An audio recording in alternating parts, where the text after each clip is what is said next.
लोगों की जमीनें जो है करोड़ों अरबों रुपए की कीमती जमीनें कौड़ियों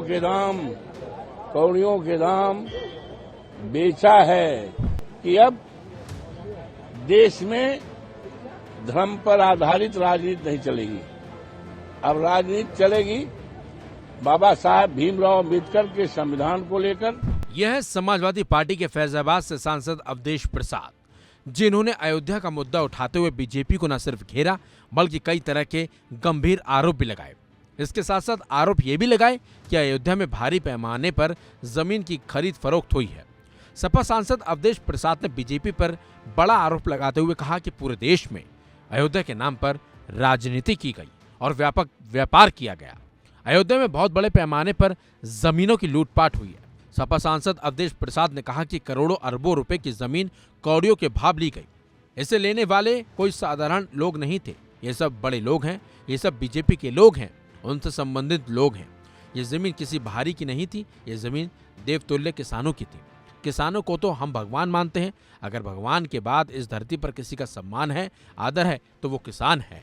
इसके साथ ही अवधेश प्रसाद ने कहा कि हमारे नेता अखिलेश यादव ने इस पर अपना बयान भी जारी किया। इस संबंध में जांच की मांग भी की गई है।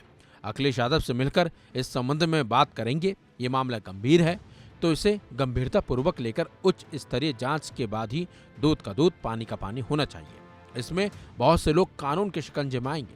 सुनिए अवधेश प्रसाद का पूरा बयान, उन्होंने कैसे आरोप लगाए और किस तरह बीजेपी को घेरा। देवतुल्य जनता को आश्वस्त करता हूं कि मर्यादा पुरुषोत्तम राम की जो मर्यादा है, भारतीय जनता पार्टी ने उसे तोड़ा है, उसे विखंडित किया है, लोगों के सामने परेशानी पैदा किया है। लोगों की जमीनें जो है करोड़ों अरबों रुपए की कीमती जमीनें कौड़ियों के दाम बेचा है, बाहरी लोगों ने लिया है।